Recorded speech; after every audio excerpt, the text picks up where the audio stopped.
Haleluya. Kembali kita berjumpa para sahabat gembala. Kali ini masih dalam serial pendalaman Alkitab Firman-Nya Hidupku.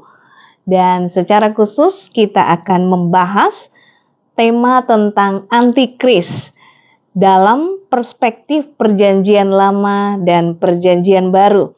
Spesifikasi dan tanda-tandanya dalam Alkitab.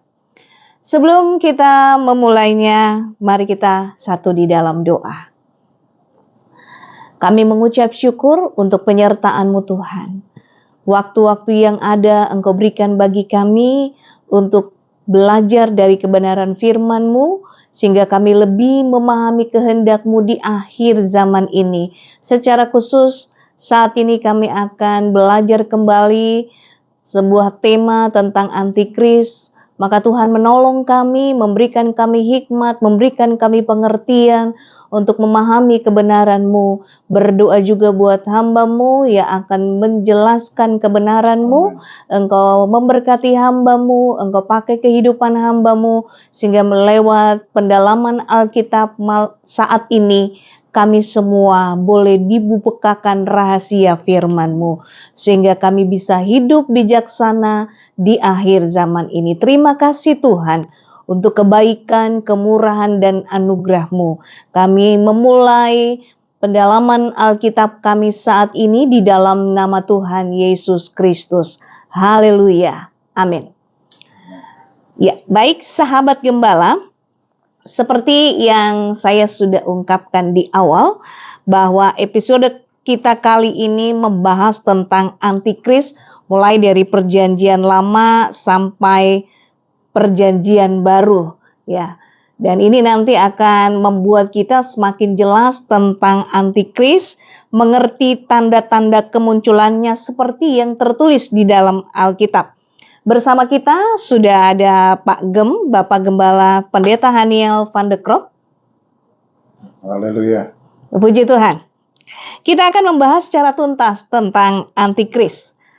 Dan dengan pembahasan ini, harapan kami bagi sahabat gembala melalui program ini akan membangun pemahaman yang benar dan alkitabiah. Sehingga para sahabat gembala bebas dari kerancuan yang saat ini mungkin kita dengarkan melalui siaran-siaran yang ada di media. Tapi kita akan sama-sama melihat melalui kebenaran firman Allah. Karena slogan kami, orang benar hidup oleh firman. Puji Tuhan. Saatnya kita berpetualang menjelajahi Alkitab bersama Pak Gem ke channel Gembala. Haleluya. Senang dapat menjumpai sahabat gembala pada episode kali ini. Sebagaimana pada minggu yang lalu saya sudah katakan bahwa secara khusus kita akan melihat satu tema tersendiri, walau ini bukan tema terpisah ya dari eskatologi, tetap menjadi bagian dari eskatologi, yaitu tentang antikristus. Nah, karena yang kita miliki sumber-sumber utama tentu adalah Alkitab. Ya, walaupun untuk antikristus sendiri memang harus diakui data-data di dalam Alkitab tidaklah banyak. Ya. Tetapi memang kita tidak mempunyai acuan lain yang sifatnya kuat gitu ya, boleh dikatakan yang konfirmatif begitu, selain Alkitab. Karena selebihnya mungkin sahabat gembala akan temui data-data yang bersifat prediksi saja. Ya, walaupun prediksi-prediksi itu juga sebenarnya tetap mengacu dari narasi-narasi Alkitab itu sendiri, ya, yang coba kemudian dibahas, dikembangkan, kemudian diterapkan kepada perkembangan zaman, ya, baik di bidang politik, di bidang ekonomi, dan di bidang keagamaan. Karena memang 3 bidang ini yang paling banyak juga disinggung di dalam beberapa ayat Alkitab, ya, dan Ini yang akan kita bahas ya. Nah, mengenai antikristus sendiri, apakah memang antikristus dibahas di dalam Perjanjian Lama? Ini menarik ya. Karena tidak ditemukan satu kata antikristus itu atau istilah antikristus itu sendiri di dalam Perjanjian Lama. Gitu. Kalau di dalam Perjanjian Baru ada beberapa ayat ya yang bahkan sudah saya singgung dalam episode yang lalu. Tapi di dalam Perjanjian Lama memang tidak terdapat atau tidak disebutkan kata antikristus ini secara harfiahnya gitu ya. Hanya kita harus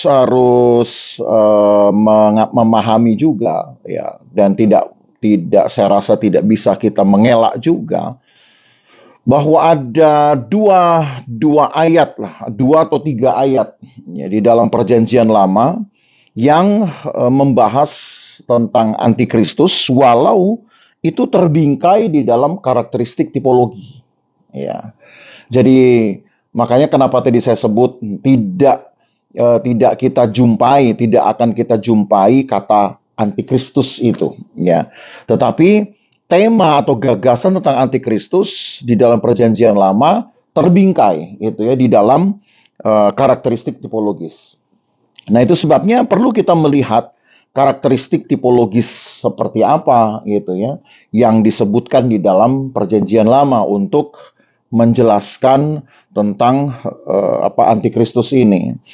Ya, memang semuanya ada dalam kitab Daniel ya, tetapi menariknya adalah bahwa Daniel mungkin juga hanya Daniel satu-satunya nabi Tuhan yang mendapat pewahyuan secara khusus mengenai sosok antikris ini ya, mengenai peristiwa yang masih berupa rahasia atau apokalipto yang kemarin kita bahas gitu.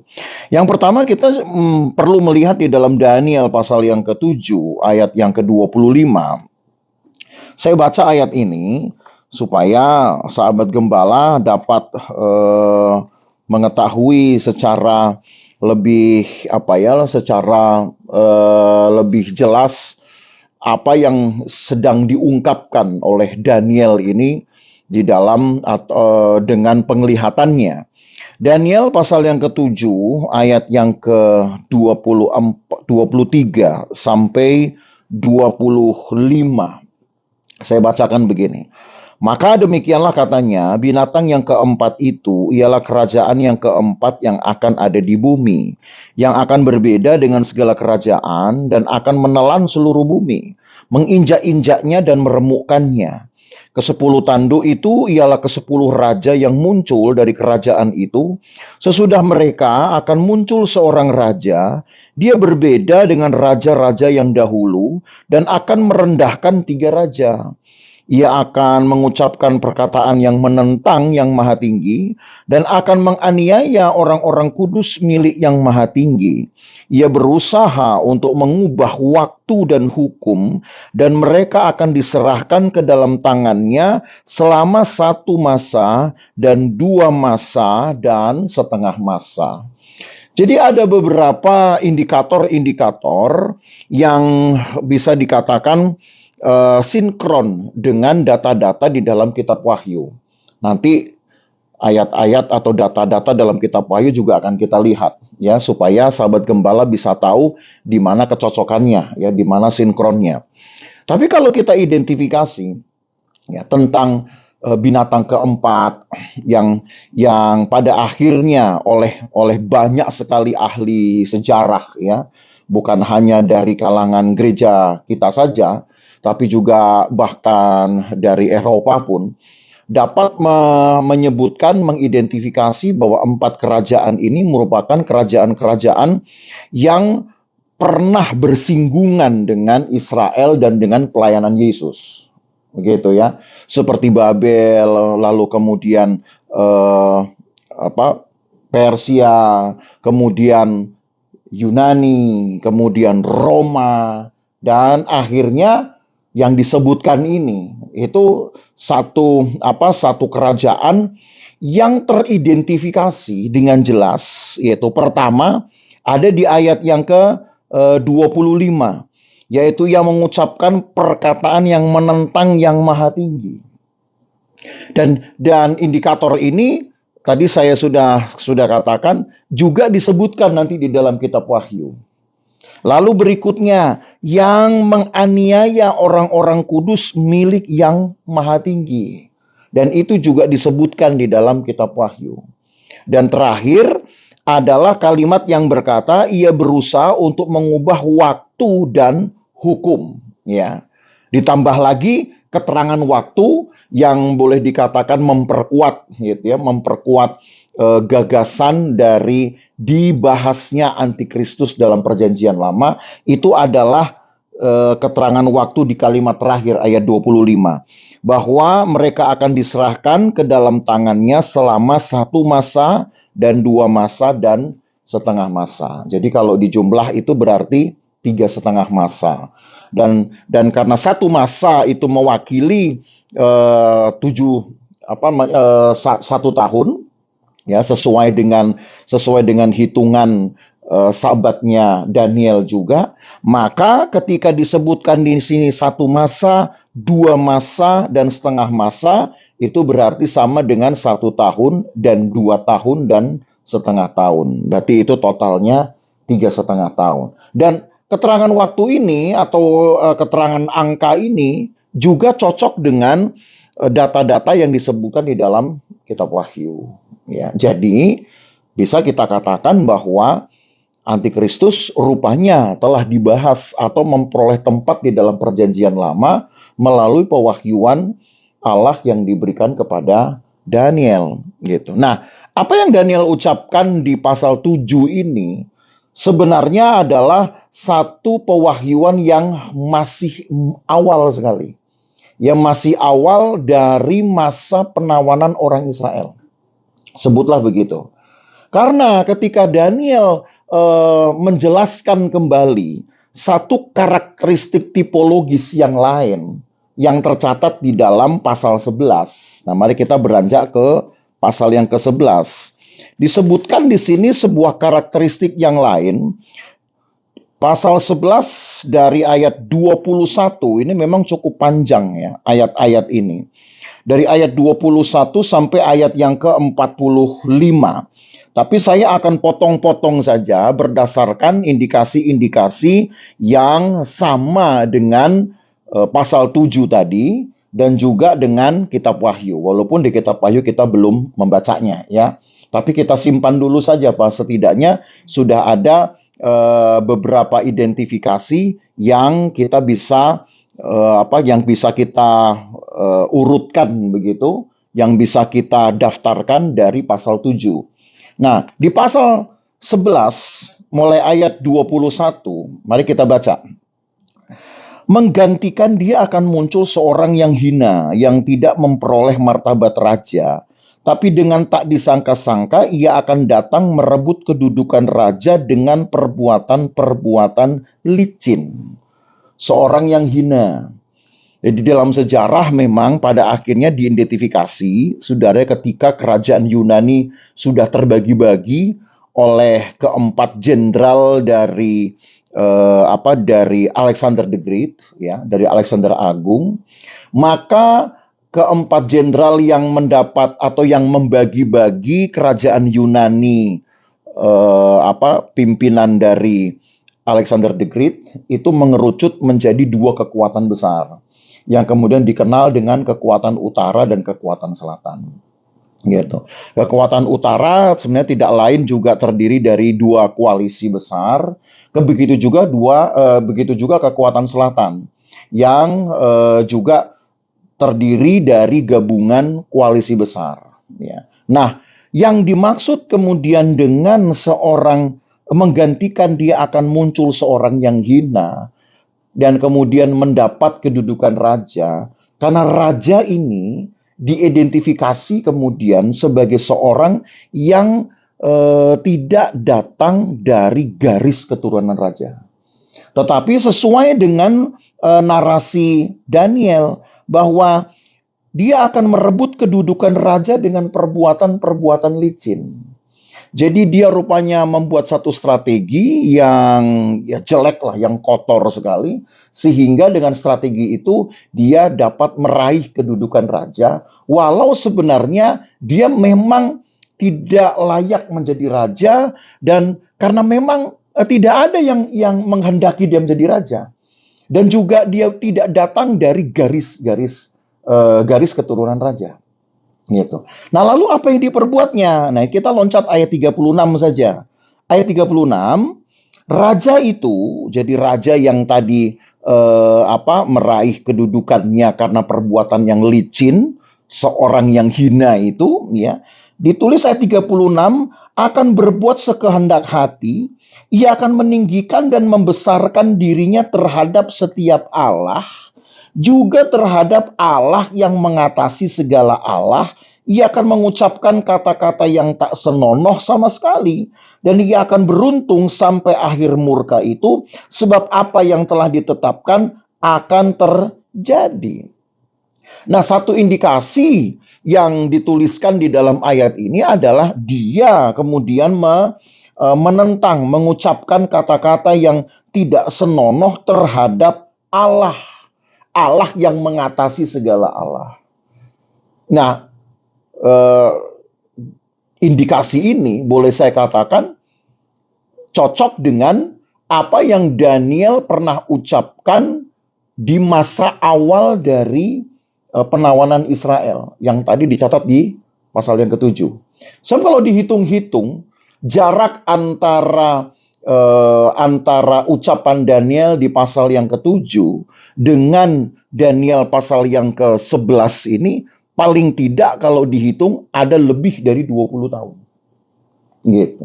Jadi ini jarak yang cukup jauh, cukup panjang. 20 tahun itu, saudara mungkin kalau belajar sejarah 20 tahun mungkin tidak lama. Tapi kalau kita hitung dengan masa hidup kita sekarang, 20 tahun itu artinya usia di mana seseorang dari mulai lulus sekolah sampai kemudian sudah punya keluarga, itu 20 tahun. Atau dari mulai dia lahir sampai dia lulus sekolah nanti, lulus SMA atau lulus kuliah, itu paling tidak 20 tahun. Jadi masa yang lama itu, ya. Jadi supaya sahabat gembala tahu bahwa perkataan Daniel di pasal 7 dengan pasal 11 ini tidak kemudian terjadi hanya dalam waktu 1-2 hari atau 1-2 tahun, ya. Tapi jangka waktunya cukup panjang ini. Dan itu menunjukkan bahwa apa yang Allah berikan paling sedikit 20 tahun yang lalu dihitung dari pasal 11 itu konsisten dengan pasal yang ke-7. Dengan indikasi-indikasi yang sama, walaupun memang tidak sebanyak yang pasal 7 tadi ya.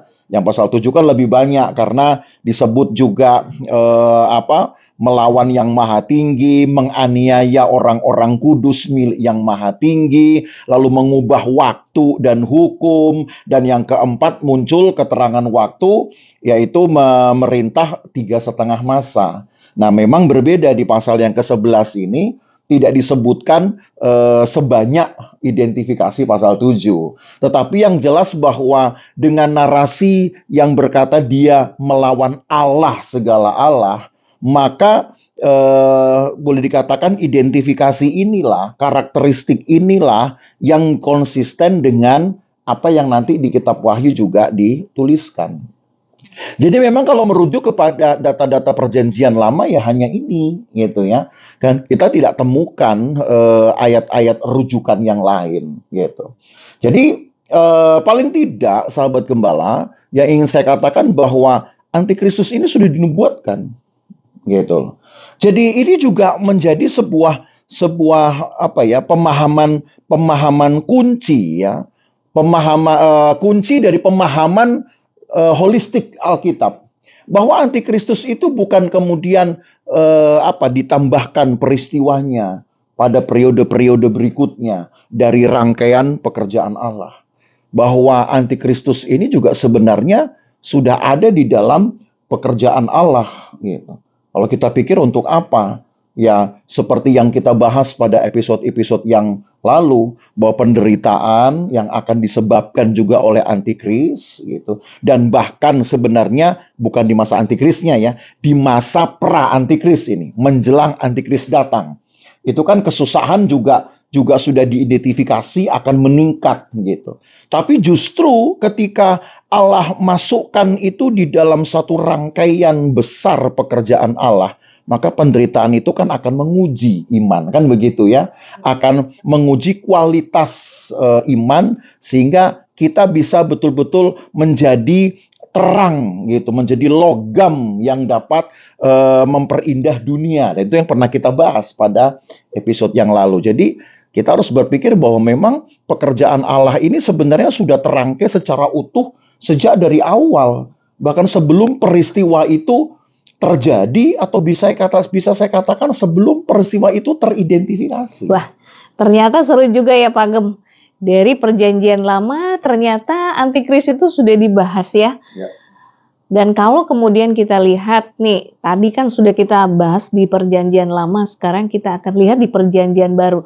Menurut Pak Gem sendiri, antikris ini dari pembahasan kita tadi menuju ke perjanjian baru nih, terhubungnya seperti apa dan bagaimana kemudian bisa dipahami kemunculannya sehingga benar-benar diketahui bahwa memang antikris ini akan muncul dan akan melakukan kegiatan-kegiatan yang sudah dituliskan di dalam Alkitab dan itu dapat dipahami oleh sahabat gembala sebagai oknum yang memang dibahas, yaitu oknum antikris sendiri, begitu ya Pak Gem. Ya. Baik, kelanjutan dari tema antikristus ini, dari PL ke PB, itu ada di Daniel pasal 9. Kalau tadi kan di dalam PL, kita baru dapati dua data.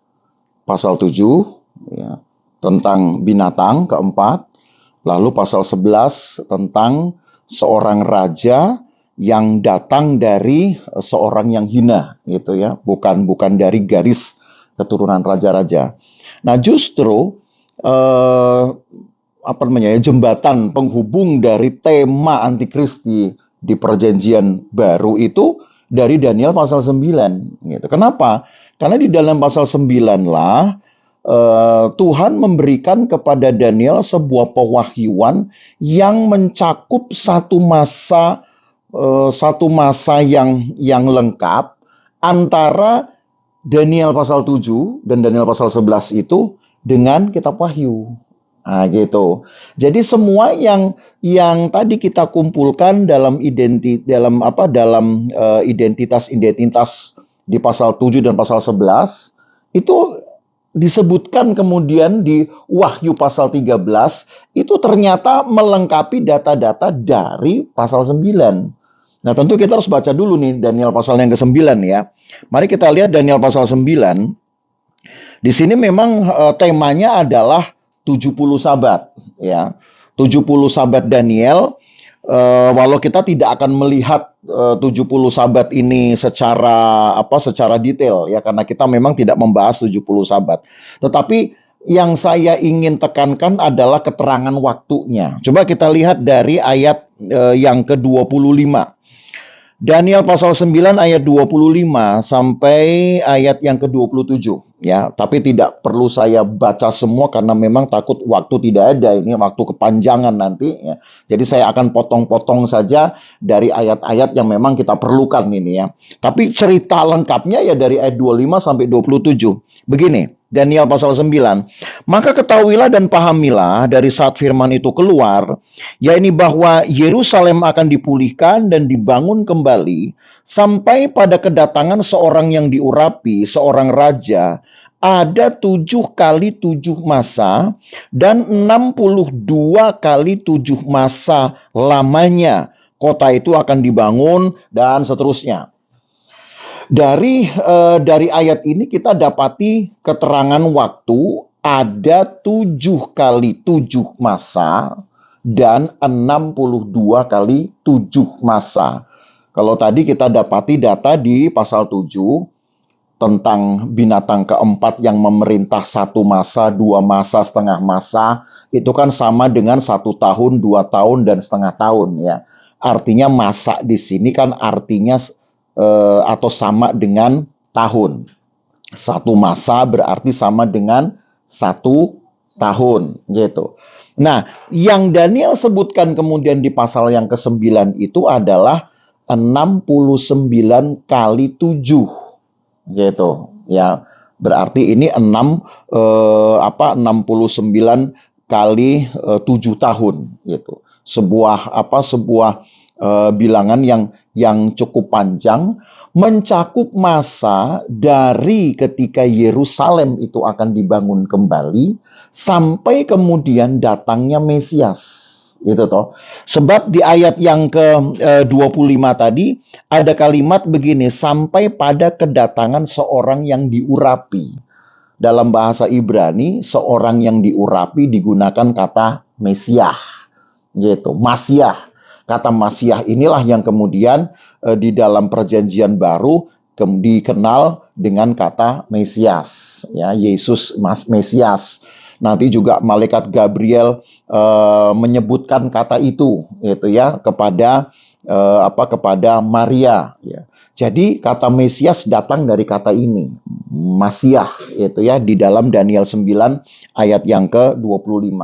Nah, hanya 69 kali 7 masa ini ternyata masih ditambah dengan satu keterangan waktu yang lebih kecil yang disebut di ayat 27. Karena kalau 69 berarti untuk menggenapkan ke-70 berarti hanya tinggal 1 kali 7 toh. Ya. Nah, di ayat 27, jadi saya langsung loncat ini ya. Saya lewati ayat 26-nya. Ayat 27 ditulis, raja itu akan membuat perjanjian itu menjadi berat bagi banyak orang selama 1 kali 7 masa. Nah, ini 1 kali 7 masa ini akan melengkapi 70 kali 7 masa yang Tuhan berikan kepada Daniel. Nah, dengan di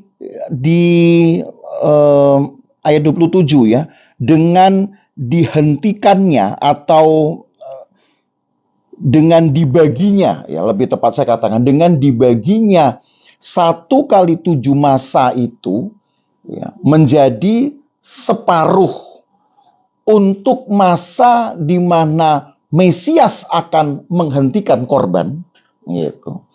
Maka berarti separuh kedua dari 1 kali 7 masa itu yang akan diberikan kepada Antikristus. Nah, gitu maksudnya. Sehingga kalau ini dihitung dari awal, ya, dihitung dari sejak ayat 25, berarti yang sudah terjadi dalam sejarah sejak dari firman Allah yang memerintahkan Yerusalem itu dibangun sampai dengan datangnya Mesias, seorang yang diurapi, itu berjumlah 69,5 kali 7 masa. Ya, 69,5 kali 7. Yang masih tersisa berarti setengah kali 7. Dan setengah kali 7 kan sama dengan 3,5 tahun. Dan angka 3,5 tahun ini sama dengan identitas binatang keempat yang memerintah. Seperti yang Daniel sebutkan di pasal yang ke-7. 3,5 ini juga adalah bilangan yang sama yang disebutkan kemudian oleh Yohanes di dalam kitab Wahyu untuk mengidentifikasi binatang yang akan muncul kemudian di akhir zaman, gitu. Nah, saya tambahkan sekarang ke Wahyu pasal 17. Karena disinilah sebenarnya kelanjutan kisah itu, ya. Di Wahyu pasal 17, saya baca saja dari ayat 8 mulai, ya. Adapun binatang yang telah kau lihat itu telah ada namun tidak ada. Ia akan muncul dari jurang maut.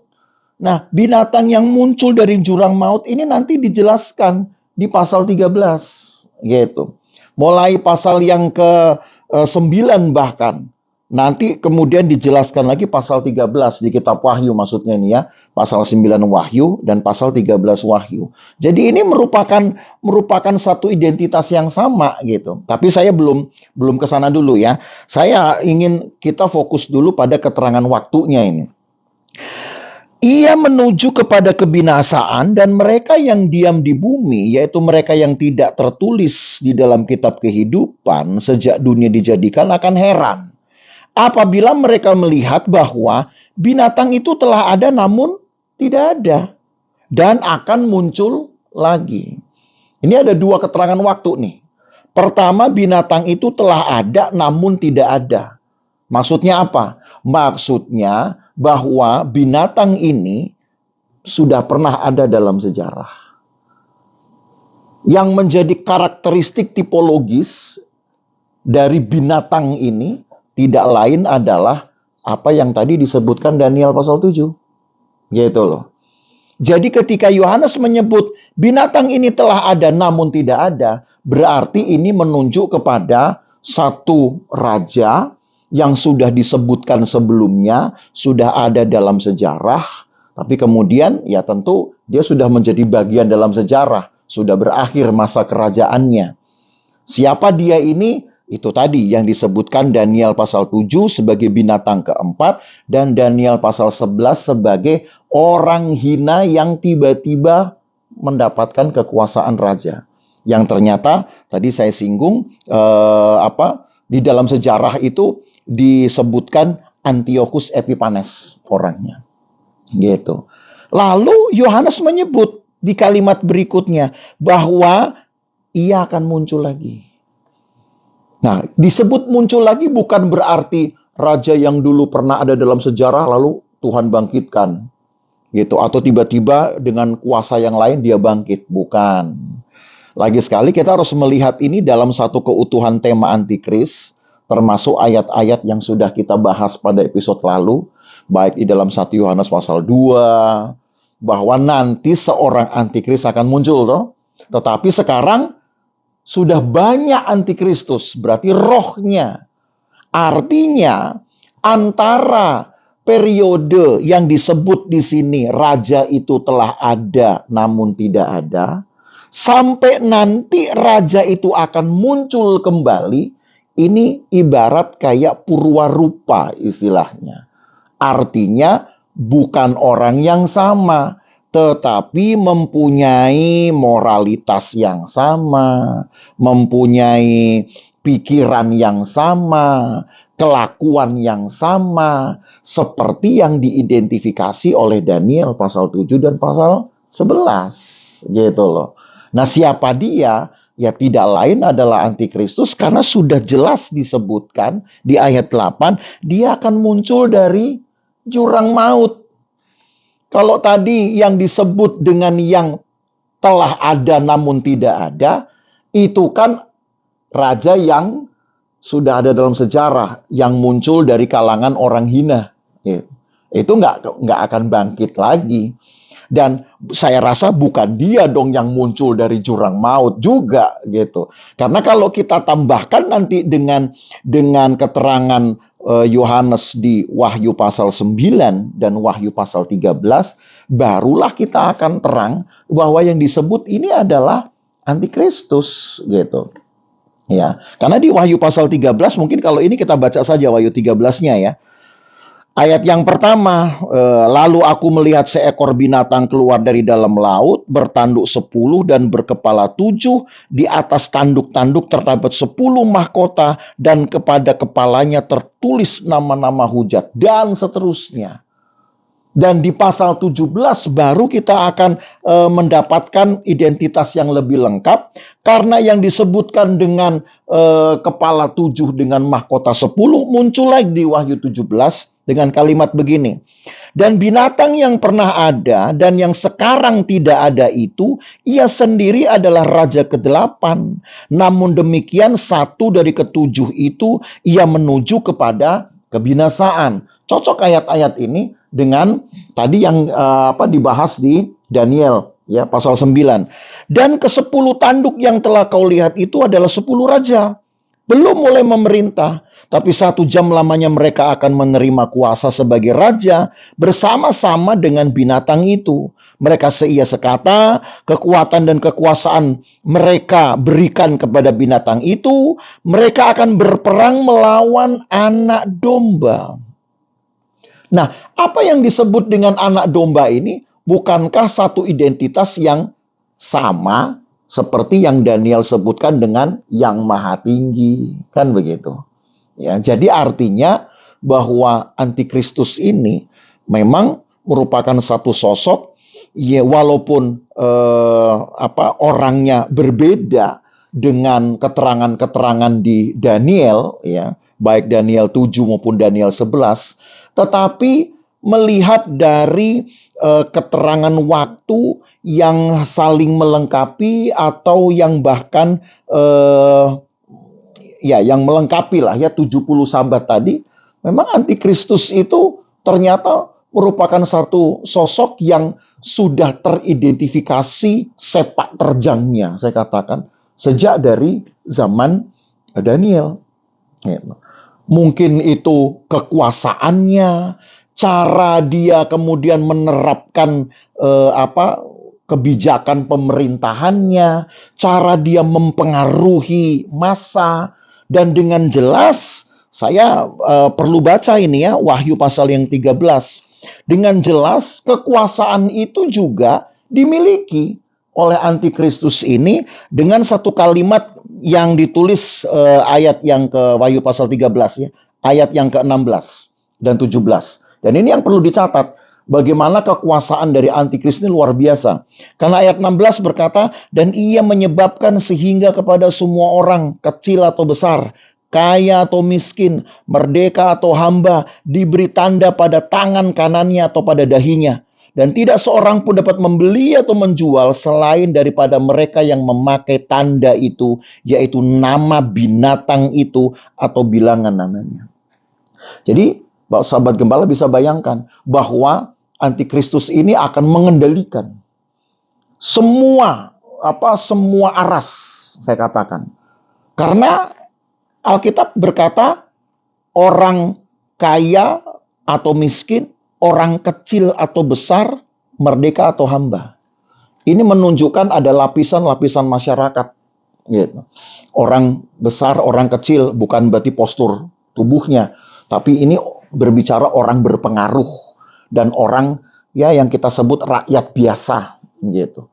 Mereka disebut rakyat orang kecil, tapi orang besar adalah orang berpengaruh. Lalu siapa yang disebut dengan orang kaya dan orang miskin? Ya orang kaya berarti orang yang mempunyai kekuasaan karena uangnya. Didengar suaranya karena uangnya, makin besar pengaruhnya karena uangnya. Dan ini akan menunjuk kepada satu kekuatan dari kedaulatan mata uang. Siapa yang paling tinggi mata uangnya dia akan pegang. Nah, begitu. Lalu yang terakhir, merdeka atau hamba. Siapa disebut dengan merdeka atau hamba? Disebut orang merdeka berarti orang yang memang mempunyai segalanya. Didengar omongannya. Bahkan kalaupun toh dia bisa melanggar aturan, dia tidak akan bisa terjamah. Kenapa? Ya karena memang dia penentu kehidupan. Mungkin dia juga penentu dari kehidupan bukan hanya satu orang, bukannya satu bangsa, satu keluarga, tapi satu bangsa. Maka kalau dia ditangkap, bubar semua. Maka otomatis ya orang ini mau kayak kelakuannya bobrok, ya udah biarin aja. Kenapa? Karena kalau dia ditangkap, kalau dia dibinasakan, mungkin ada satu kelompok, tadi saya katakan satu bangsa bisa hancur semua. Nah, itu disebut orang merdeka. Jadi kekuasaan antikristus luar biasa. Karena ayat 16 ini, walaupun Alkitab tidak mendetail, tapi banyak kemudian prediksi-prediksi. Tadi saya katakan dari awal itu ya. Kalau kita tambahkan kemudian data-data Alkitab, ya hanya bisa dengan data-data prediksi gitu ya. Prediksi-prediksi tentang nanti adanya kedaulatan mata uang gitu akan terjadi seperti itu. Akan ada satu negara atau bahkan mungkin ada satu satu kelompok yang dihuni dari beberapa negara dengan mata uang bersatu yang nanti akan memegang peranan besar di dalam perekonomian. Nah, itu nanti akan menjadi alat antikristus dengan sendirinya. Orang merdeka itu tadi, orang yang punya pengaruh, dia ngomong benar atau ngomong salah, orang tidak akan berani menjamahnya. Ya, siapa yang punya kekuasaan itu kalau bukan antikristus? Jadi, antikristus itu memang betul-betul adalah seorang yang mempunyai kekuasaan yang tidak terbatas. Dan identitas itu tadi sudah disebutkan oleh Daniel jauh sebelum kata akhir zaman mungkin dipikirkan orang gitu ya. Yang tadi kita baca di pasal 7 dan pasal 11 gitu. Karena identitas-identitas yang disebutkan itu di pasal 7 sudah memiliki semua semua kebesaran gitu ya. Tentu ini bukan kebesaran yang membanggakan ya. Maksudnya kebesaran artinya kemuliaan yaitu dari seorang penguasa yang lalim, maksud saya begitu. Yang memang sudah pernah terjadi pada masa dulu. Ya, identitas-identitas yang luar biasa. Jadi ya antikris itu memang bukan hal yang baru dan bukan sekedar hanya sebuah imajinasi. Ini akan terjadi karena memang data-datanya sudah dari perjanjian lama gitu. Ya, sahabat gembala, semakin mendapatkan penjelasan, kita akan semakin dibukakan. Dan semakin kita terbuka, maka semakin kita juga penasaran dengan hal-hal yang terjadi semakin di akhir zaman. Tetapi berhubung dengan waktu yang begitu singkat, maka kita akan mengakhiri episode kali ini dengan closing statement dari Pak Gem sehubungan dengan pokok bahasan kita tentang antikris ini. Sehingga kita, orang yang percaya, dapat hidup di akhir zaman sesuai dengan kebenaran Tuhan dan bagaimana kita bisa menjalaninya dengan baik sehingga kita terhindar gitu ya, atau tidak masuk di dalam masa antikris yang kalau kita dengarkan tadi cukup mengerikan juga ya, para sahabat gembala. Baik, saya akan serahkan kembali kepada Pak Gem bagaimana menjalaninya sebagai orang yang percaya sehingga benar-benar kehidupan kita ini menjadi kehidupan yang terjamin di akhir zaman ini.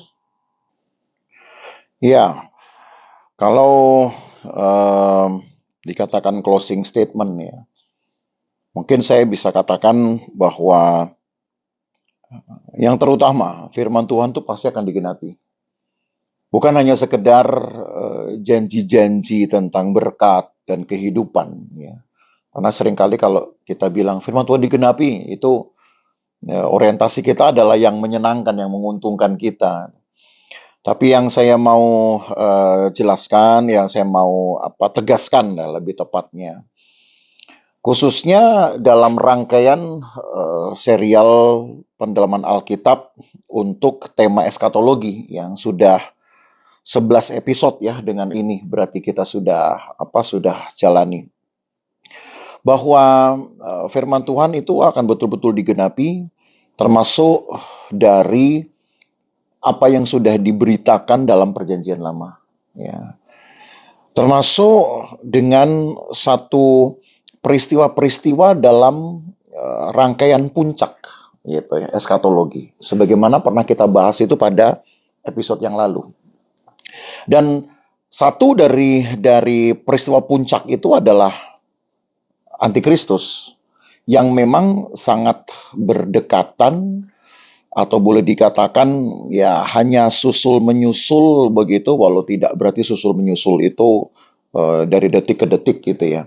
Tapi maksudnya rangkaiannya itu memang sudah menuju kepada akhir dari waktu di mana kehidupan yang fana, kehidupan yang penuh dosa itu akan diakhiri.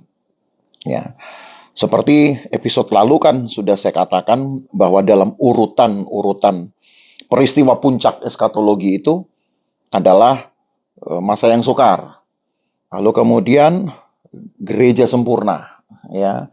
Lalu setelah gereja sempurna, gereja yang disingkirkan. Nah, ini yang kita sebut penyingkiran gereja sempurna itu.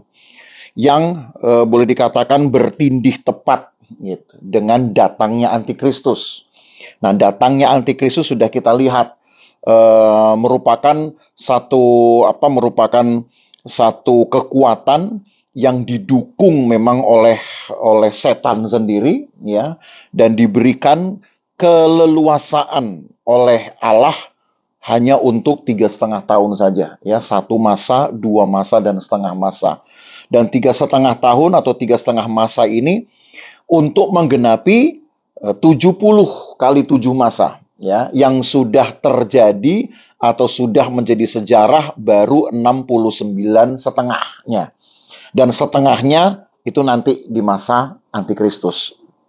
Dan di masa antikristuslah apa yang diceritakan di dalam Alkitab, khususnya tadi di pasal 13 ayat 16, ya, adanya satu sistem terpusat gitu ya, dikendalikan oleh satu orang saja. Tetapi semua orang tidak bisa mengelak, tidak bisa lari, ya kecuali yang disingkirkan gitu toh, kecuali gereja sempurna. Makanya kalau sahabat gembala ingat minggu yang lalu, ya, episode yang lalu, saya katakan sebenarnya tidak penting kita belajar antikris ini. Kenapa? Karena kan kita berupaya, berusaha gitu, sambil beriman, sambil juga menjaga kehidupan rohani dengan baik. Kita kan ingin menjadi bagian dari gereja sempurna yang disingkirkan. Kalau sudah disingkirkan, antikris kita tidak akan lihat gitu, tidak akan alami. Tapi karena memang ini merupakan kebenaran Alkitab, ya tidak masalah kita bahas gitu ya. Hanya memang tidak banyak yang bisa kita bahas karena sisanya ya hanya prediksi, itu saya katakan. Acuan Alkitab itu hanya untuk membuktikan bahwa keutuhan dari berita Alkitab dari Perjanjian Lama sampai Perjanjian Baru itu benar adanya dan pasti akan tergenapi, pasti akan terjadi. Dan bahwa antikris akan memperoleh kekuasaan yang sangat besar sehingga berani melawan Allah, itu pun juga sudah difirmankan dan pasti akan terjadi. Nah, itu saja yang memang menjadi sebuah berita yang meyakinkan kita bahwa firman Allah itu benar dan pasti akan terjadi. Selebihnya ya mengenai antikristus, memang lebih baik juga kita tidak berharap ke sana, begitu ya. Tapi karena kebenaran Alkitab memang harus menjadi konsumsi umat Tuhan, ya inilah yang terjadi. Hal nanti orang berbicara sesuatu yang menakutkan atau mungkin yang di luar nalar, ya tinggal kita buktikan saja, tinggal kita lihat saja. Khususnya untuk yang gereja disingkirkan mungkin masih bisa melihat hal itu. Tapi untuk yang masuk ke antikristus, mereka mungkin sudah kehilangan momen untuk mengingat cerita itu. Kenapa? Karena penderitaan itu sudah berat sekali harus mereka tanggung. Ya, tapi yang jelas sahabat gembala, bahwa antikristus memang menjadi bagian juga dari peristiwa-peristiwa puncak eskatologis, ya.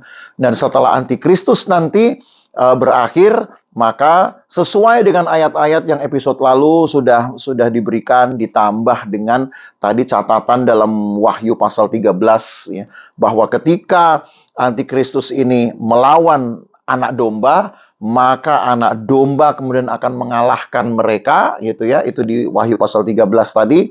Dan ketika itu terjadi, itu yang disebut dengan kedatangan Tuhan atau parousia. Dan peristiwa kedatangan Tuhan sendiri boleh saya katakan menjadi penutup dari tema eskatologis. Selebihnya memang ada langit dan bumi yang baru, tapi sebenarnya itu bukan cakupan eskatologis lagi. Itu sudah merupakan sebuah tema tersendiri. Karena langit dan bumi yang baru tidak masuk di dalam kategori hari-hari terakhir. Gitu. Makanya kenapa saya katakan langit dan bumi yang baru sebenarnya bukan eskatologi. Kalau eskatologi kan hari-hari terakhir. Itu langit dan bumi baru bukan hari terakhir. Bahkan kerajaan damai pun sebenarnya juga bukan hari-hari terakhir, gitu ya. Tetapi kalau dikatakan bahwa pekerjaan Allah itu akan terus terjadi, terlaksana, terpenuhi sampai pada penggenapan yang paling akhir, pewahyuan yang paling akhir dalam Alkitab, itu jelas iya. Dan itu memunculkan juga satu pengharapan bahwa kita harus tetap bertekun, gitu. Bertekun untuk beribadah kepada Tuhan, bertekun juga untuk menggali firman Tuhan, karena itu tadi, firman Tuhan pasti digenapi, gitu kan? Satu. Dan yang kedua, bahwa firman Tuhan juga akan bekerja di dalam kita dan melalui kita untuk dapat memperkuat kemuliaan Allah. Itu yang juga pernah saya katakan dalam episode-episode yang lalu. Jadi, Ya, sahabat gembala, dengan penjelasan antikristus ini otomatis juga mengakhiri serial kita tentang eskatologi, ya, karena mulai episode depan kita sudah akan membahas tema yang baru gitu ya, tema tentang Kristus gitu. Nah, tema tentang Kristus ini memang mungkin nanti akan menyinggung juga sedikit eskatologi. Kenapa? Karena pekerjaan Kristus itu puncaknya ya eskatologi juga toh, gitu loh. Jadi pada akhirnya sih kalau diurut-urut ya eskatologi belum habis-habis amat gitu ya. Akan tetap disinggung ketika kita akan membahas tema tentang Kristus. Jadi ya bertekun di dalam firman, bertekun dalam ibadah supaya penggenapan firman itu juga kita alami dan bahkan kita menjadi bagian dari penggenapan firman itu sendiri. Tuhan berkati, ya. Ya, sahabat gembala, semakin kita memahami tentang kebenaran, ini membuat hidup kita semakin bijaksana, semakin kita mawas diri, artinya semakin taat, semakin setia, dan juga penuh Roh Kudus ya, Pak Gem, sehingga kita terhindar dari masa antikris ini, kita dapat menikmati kesukaan bersama dengan Tuhan. Baik, puji Tuhan, sahabat gembala. Terima kasih untuk kebersamaannya, dan sebelum kita mengakhiri episode ini, tetapi selanjutnya di episode berikutnya kita akan masuk dalam tema yang baru ya Pak Gem, tema tentang Kristologi atau tentang Kristus. Ini menjadi tema yang juga hari-hari ini banyak dibahas, dan ini juga tentunya akan membuat sahabat gembala semakin ingin belajar kebenaran untuk membuat kita semakin mengerti dan semakin memahami. Puji Tuhan. Mengakhiri sesi kali ini, maka kami tetap mengajak sahabat gembala untuk selain mengikuti siaran pendalaman Alkitab, kami juga mengajak sahabat gembala untuk terlibat dalam program ini, mengambil bagian dalam mendukung terlaksananya serial pendalaman Alkitab ini melalui Bank DKI di nomor rekening 10823159539 atas nama GPDI Losufan. Sekali lagi, melalui Bank DKI di nomor rekening 10823159539 atas nama GPDI Losufan. Kami nantikan kebersamaan sahabat gembala untuk serial-serial selanjutnya, sehingga semakin kita bertambah pengetahuan, kita juga semakin bertumbuh dalam iman dan kedewasaan rohani kita di hadapan Tuhan. Puji Tuhan. Kita akan mengakhiri episode kali ini. Mari kita tutup di dalam doa. Bersyukur untuk kembali kesempatan di mana Engkau menganugerahkan kami kembali firman-Mu Tuhan yang membuka wawasan kami untuk terus belajar dan hidup bijaksana di akhir zaman ini. Sehingga kami semakin hari semakin taat, semakin setia, dan sesuai dengan firman-Mu kami penuh dengan Roh Kudus. Sehingga kami terhindar dari masa antikris, tetapi kami boleh disingkirkan dan bersama dengan Engkau. Karena itu Kau semakin memberkati kehidupan kami, pemahaman yang ada membuat kami sadar untuk sungguh-sungguh dan semakin setia dalam pengiringan dan ketaatan kami kepada Tuhan. Secara istimewa kami semakin hari semakin bersaksi dalam hidup kami, baik di dalam keluarga, di dalam komunitas, di dalam pekerjaan, dimanapun kami ada, untuk membawa jiwa kepada Tuhan, sehingga semakin juga banyak orang yang boleh diselamatkan di dalam Tuhan. Terima kasih untuk kebenaran-Mu yang kami boleh terima saat ini Tuhan, memberkati hamba-Mu, Pak Gem kami yang sudah menjelaskan kebenaran firman-Mu. Engkau juga semakin memakai kehidupan hamba-Mu. Bahkan kami semua, Tuhan juga memberkati dimanapun kami ada, sehingga semakin hari kami pun semakin haus belajar kebenaran firman-Mu yang mengubahkan kehidupan kami, sebab kami orang benar hidup oleh firman-Mu. Terima kasih Tuhan. Terpujilah nama-Mu. Kami mengakhiri serial pendalaman Alkitab saat ini dengan ucapan syukur hanya di dalam nama Tuhan Yesus Kristus. Kami berdoa. Haleluya. Amin. Amin. Baik sahabat gembala, demikianlah episode kita kali ini dan kita akan kembali bertemu dalam episode selanjutnya. Tuhan Yesus memberkati.